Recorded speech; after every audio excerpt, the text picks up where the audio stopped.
Parents, what is the worst thing you've ever told your child? I told my 12-year-old daughter she was too weird to make friends because Principal Henderson had been systematically isolating her from other kids to force her into special education and increase the school's funding. Maya was brilliant, but different. She'd spend recess reading physics books instead of playing tag. She corrected teachers when they made factual errors. She spoke in precise, formal language that made other kids think she was stuck up, when really she just processed information differently. Principal Henderson had targeted Maya since first grade. She'd call meetings suggesting Maya needed social skills intervention and behavioral modification.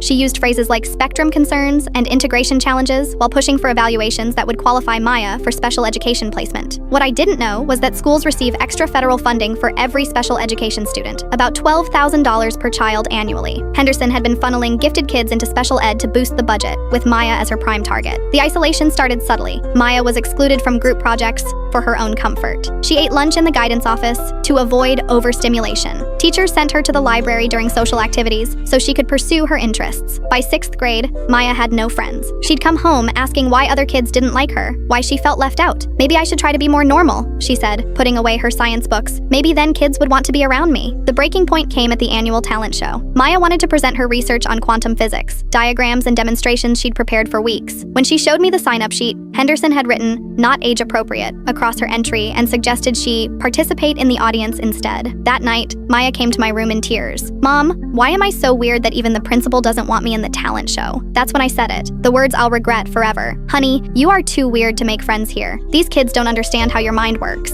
Maybe it's better if you focus on your studies and stop trying so hard to fit in." Maya nodded solemnly and never mentioned friends again. She stopped raising her hand. She stopped correcting teachers. She started eating lunch alone, not because she had to, but because she'd given up. 3 months later, I discovered the truth by accident. I was picking Maya up early when I overheard Henderson on the phone. "The Martinez girl is perfect for our numbers. Gifted kids are easy to reclassify. Just emphasize their social issues. The funding increase will cover my raise this year." My blood ran cold. I stood outside her door as she outlined her strategy to push Maya into special ed, despite perfect grades and advanced ability. That afternoon, I called the state education department and reported Henderson for federal funding fraud. I met with Maya's teachers to document her real performance versus the fabricated social deficits in her file. What I found was shocking. Maya's teachers rated her academically exceptional, but their reports had been altered. Excels in mathematics became struggles with peer interaction during math. Advanced reading comprehension became difficulty with social aspects of literature. I presented it all to the school board. Falsified reports, the recorded phone call, and documentation of isolation tactics used against Maya and other gifted kids. The investigation lasted 2 weeks.